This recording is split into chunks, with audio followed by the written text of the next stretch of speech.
Welcome back to this special edition of Hannity.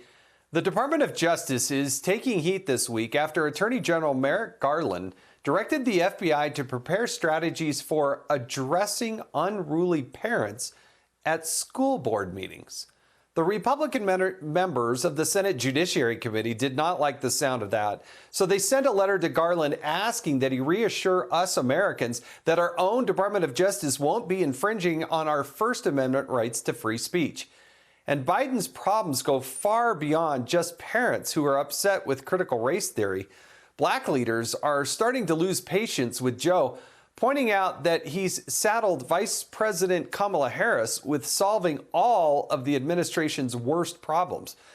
Back with us are Fox News contributors Leo Terrell and Lisa Boothe. We had some technical difficulty with Dr. Ben Carson tonight.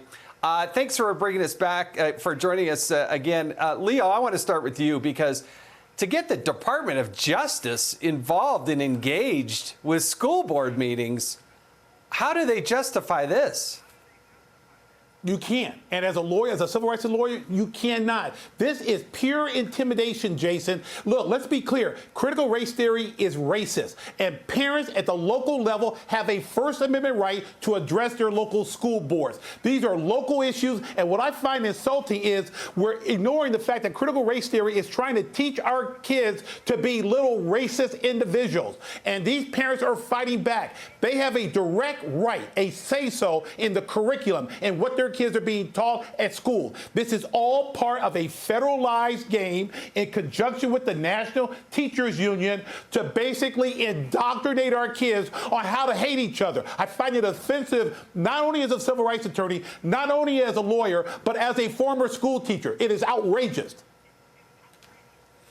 Lisa, I don't believe there's any federal jurisdiction to get the FBI involved in our local school board meeting. But once word gets out on this, how do you think the next school board meeting is actually going to go? When there's an open meeting and they actually open up the mics and let the parents talk about how they're going to educate their own children? Well, first of all, the whole point of critical race theory for the left is that if you say the country is inherently racist, if it's rooted in slavery, then the country is easier to destroy. It makes it easier to burn down the ground. That's what the left is trying to do with that. But look, parents need to double down. Right now is the time. We're not just creeping towards communism in America. The Democrats have hit their foot, the pedal on the accelerator towards communism and authoritarian nation. I mean, think about it. The DOJ and the FBI are now targeting parents in America. And we had the FBI recently sit before Congress and said they're not tracking left-wing violence like Antifa, but what's on their radar? Parents in America, and it's because the system is falling apart, and it's starting with the schools. You have parents standing up for their kids. You've had 1.5 million students or more have been pulled out of government-run schools. Homeschooling has tripled since pre-pandemic levels because people are seeing the indoctrination, the things that their children are being taught, and they're standing up for it. So they're trying to preserve the system. And that's why now they're getting the DOJ and the FBI involved, because otherwise the public school system will fall apart now that parents know what is actually going on in these schools. Yeah, I think they're inadvertently making the case for school choice along the way. But I think you're right. I think it's time for parents to double down.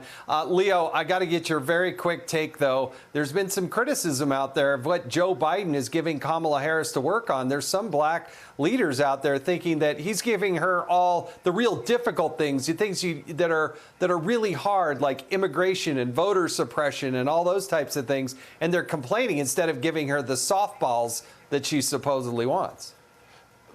It's totally pandering. Look, she is in the vice president's seat. She should be able to handle every type of job on the planet. She is the second most powerful person in the world. And let me be clear, but she's not qualified, she's not competent, and I have no doubt to say this. I'm more competent than she is. So those black leaders, whoever they are, Jason, they don't represent me, they don't represent black Americans. There's no black voice for all people. Kamala Harris should stand up and do something. And so far, her 9 months have been disastrous. She hasn't had one accomplishment. She's horrible. Did I say horrible? She's horrible.